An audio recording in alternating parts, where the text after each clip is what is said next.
Earlier today, a video broke of a protester challenging Hillary Clinton over statements she made in 1996 in support of her husband's crime bill. Now, the folks over at Morning Joe were not exactly happy with this or happy with the protester, calling this outrageous.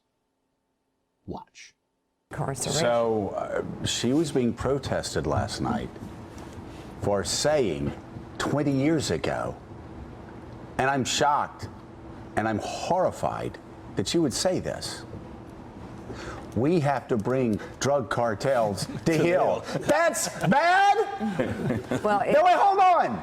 We have to bring drug gangs and cartels to heel? Who in America thinks that is a bad thing? I am telling you, for every incident of where people say the right have lost their mind, I can give you 5 of how the left over the last year have lost their mind, out of their gourds.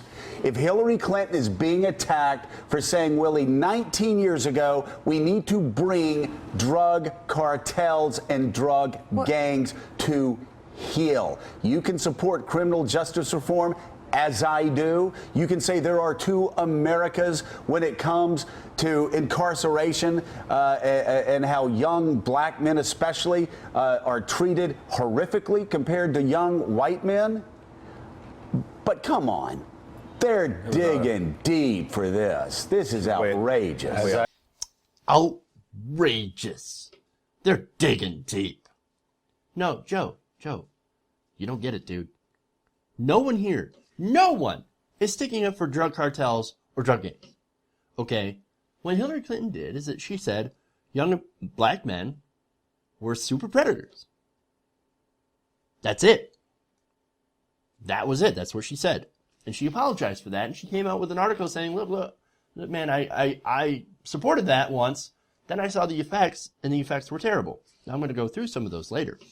But first, that legislation that she supported led to mass incarceration of African Americans for nonviolent offenses, like drug possession. Get it? Nonviolent offenders, Joe. Not cartels, not gangs, Joe. All right? In fact, let me go through some of the facts here. Now, there's a report from Human Rights Watch that said that adult African Americans were arrested on drug charges at rates that were 2.8 to 5.5 times higher as those of white adults in every year from 1980 through 2007. The report also says that arrests for drug possession have greatly exceeded arrests for drug sales every year since 1980. The proportion of drug arrests for possession have been increasing, amounting to 80% or more annually since 1999.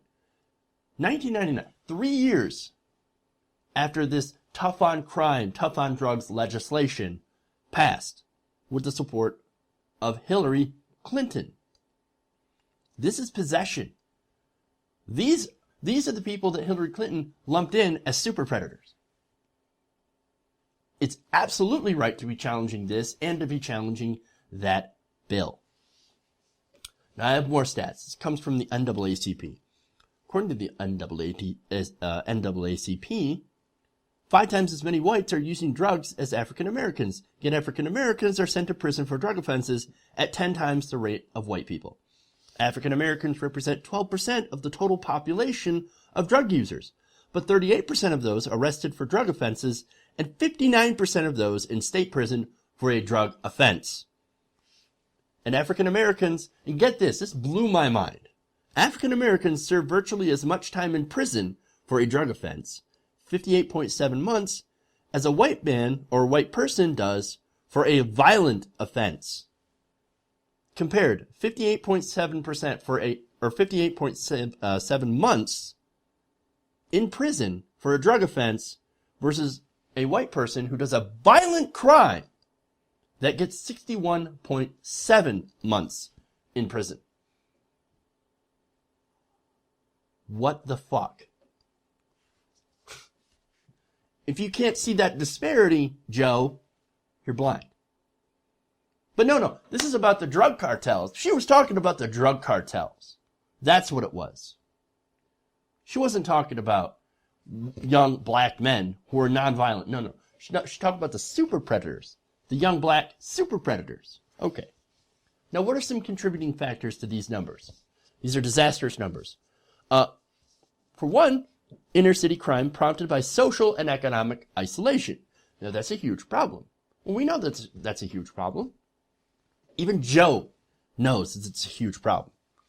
But another huge problem, another reason for this disparity, is get tough on crime laws and war on drugs policies. Policies like those that were supported by the Clintons. And yes, as I said, she apologized for it, right? And is now purportedly against that. But first, I want to go back to something that Nicholas Turner, president of the Vera Institute, which is a nonprofit that researches crime policy, said about the policies of the 1990s supported by the Clintons. Quote, criminal justice policy was very much driven by public sentiment and a political instinct to appeal to the more negative, punitive elements of public sentiment rather than to be driven by the facts. Policy, not driven by facts, but by public sentiment. We better follow the public and go after the super predators. That public sentiment called for filling up the prisons and creating this massive prison industrial complex that we have today and the school to prison pipeline that we have today. Now that is no longer popular public sentiment. But what if that changes? Hillary Clinton gets elected and that changes. Well, what are the Clintons famous for? Changing their position to suit what's more popular. Now, of course, this sad excuse for a panel discussion will continue. Take a look.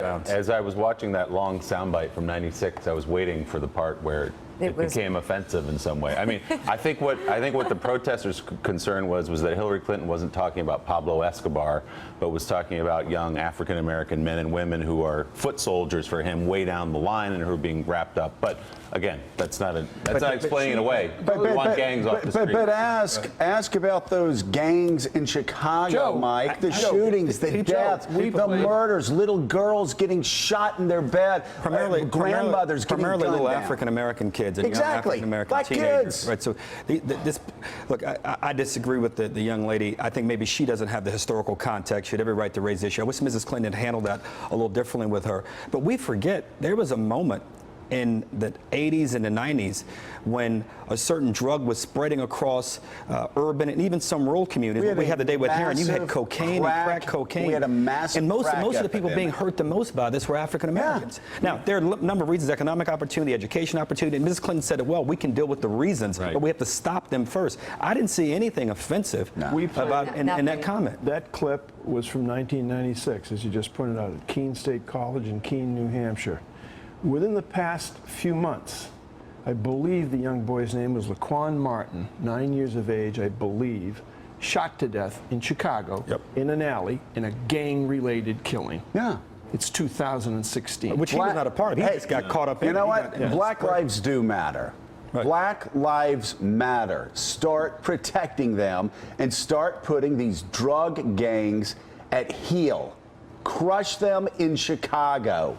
Do whatever it takes to protect 9-year-old girls, to protect their mothers and grandmothers, to protect the people who are the real victims of gang violence. And that is disproportionately black citizens who keep getting gunned down in the crossfire of these black gangs. Bring them to heel? Yes, bring them to heel. Crush them. Do whatever you can to protect those neighborhoods because black lives matter.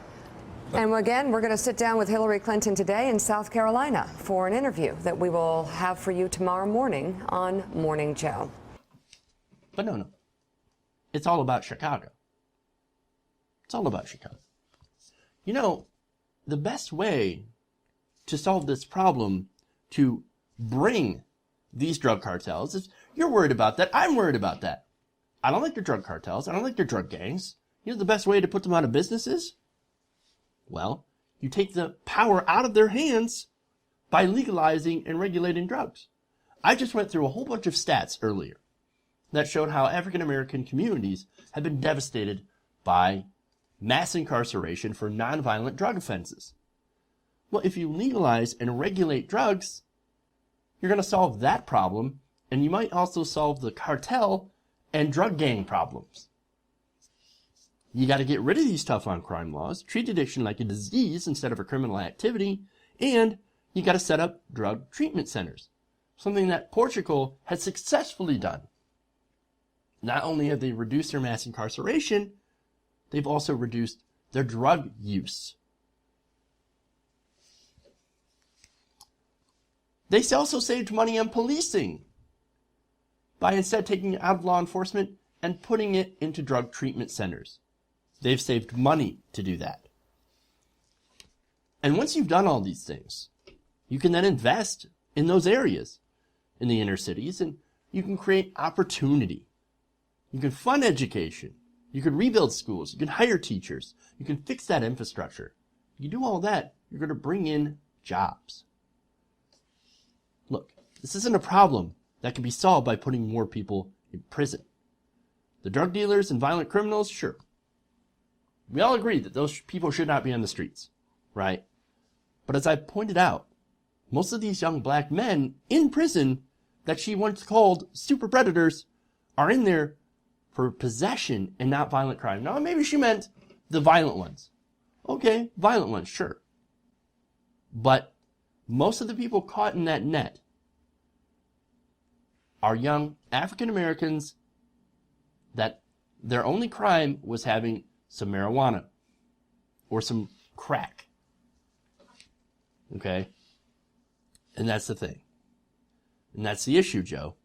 Look, if you really believe that Black Lives Matter, as you say you do, you would support changing our system and not supporting more prisons, more police, or more tough on crime legislation. You wouldn't support harsher punishments and all those other things that didn't work, that you can show empirically that didn't work from that crime bill. You're just calling for more of it. But no. The left has lost its mind. Out of our gourds, he says. I can only think of one person that's out of their mind. Remember, the definition of insanity is doing the same thing over and over and over again and expecting a different result. And knowing that definition and going by that, who's the crazy one, Joe?